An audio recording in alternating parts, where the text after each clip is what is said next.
പലപ്പോഴും ഞാൻ പേരൻസിൽ കണ്ടിട്ടുള്ളതെന്ന് വെച്ച് കഴിഞ്ഞാൽ പേരൻറ്റ് പറയത്തില്ല എന്താ വേണ്ടതെന്ന്. കുട്ടിക്ക് അറിയില്ല, ഇപ്പോൾ എന്താ വേണ്ടതെന്ന് അറിയില്ല എന്നുണ്ടെന്നുണ്ടെങ്കിൽ കുട്ടി കുട്ടിയുടെ ഇഷ്ടത്തിന് ചെയ്യുമല്ലേ.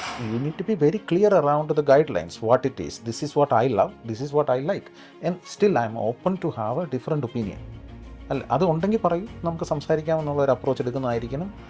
ഞാനിതുവരെ അങ്ങനെ ഒരു അപ്രോച്ചിൻ്റെ സ്പേസിലാണ് നിൽക്കാൻ ശ്രമിച്ചിട്ടുള്ളത്. നമ്മൾക്ക് കാനഡയിൽ ഏറ്റവും കൂടുതൽ ഇഷ്യൂസ് ചിൽഡ്രൻസ് മെൻ്റൽ ഹെൽത്തിൽ നമ്മൾ കേൾക്കുന്നതെന്ന് പറഞ്ഞാൽ സ്ക്രീൻ ടൈം മാനേജ് ചെയ്യാൻ പിള്ളേർക്ക് പറ്റുന്നില്ല. ടെമ്പർ ടാൻട്രംസ് ഉണ്ടാകും, 3 വയസ്സ് 5 വയസ്സിലൊക്കെ അറ്റൻഷൻ ഡെഫിസിറ്റിൻ്റെ ഇഷ്യൂസ് ഉണ്ടാകും. അപ്പോൾ എങ്ങനെ ഇത് മാനേജ് ചെയ്യുമെന്ന് ചോദിച്ചു കഴിഞ്ഞ് കഴിഞ്ഞാൽ സബ്സ്റ്റിറ്റ്യൂഷൻസ് കൊടുക്കണം. കാരണം അഡിക്ഷനാണിത്. ഒരു അഡിക്ഷൻ മാനേജ് ചെയ്യണമെങ്കിൽ you need to find a substitution. Screen time പ്രശ്നമാണെന്നൊരു കുട്ടിക്ക് തോന്നുന്നുണ്ടെങ്കിൽ എന്താണ് ആ കുട്ടിക്ക് അതിന് കൊടുക്കാൻ പറ്റുന്ന സബ്സ്റ്റിറ്റ്യൂഷൻ എന്ന് നിങ്ങൾ പ്ലാൻ ചെയ്യുകയും അത് പ്രൊആക്റ്റീവായിട്ട് ഇംപ്ലിമെൻറ്റ് ചെയ്യുകയും ചെയ്തു കഴിഞ്ഞാൽ കുട്ടിയെ സ്ക്രീൻ ടൈമിൽ നിന്ന് പതുക്കെ മാറ്റാം. നമ്മൾ എങ്ങനെയാണ് ഒരു കുട്ടിയോട് നോ എന്നുള്ള കാര്യം പറയേണ്ടത്? Let me think about. ആ വാക്കാണ് എപ്പോഴും എന്ത് സാധനം ചോദിച്ചാലും. ഇപ്പം നിങ്ങൾക്ക് നിങ്ങളുടെ പോക്കറ്റിൽ നിന്ന് ഒരു പേന എടുത്ത് കൊടുക്കാം, പേനയാണ് ചോദിക്കുന്നതെങ്കിൽ പോലും നിങ്ങളുടെ കുട്ടിയോട് നിങ്ങൾ ഏറ്റവും ആദ്യം പറയുന്ന വാക്കെന്ന് പറയുന്നത് let me think about it. അപ്പോൾ കുട്ടി ചോദിക്കും why you want think. Every decision takes time. ശരിക്കും ആക്ച്വലി ചെയ്യുന്നത് എന്താണെന്ന് വെച്ചാൽ നമ്മൾ കുട്ടിക്കും പറഞ്ഞു കൊടുക്കുകയാണ്. അതായത് ഒരു ഡിസിഷൻ എടുക്കുന്നതിന് മുമ്പ് യു ഷുഡ് തിങ്ക്. അപ്പോൾ പ്രിപ്പയർ ചെയ്തിരിക്കണം.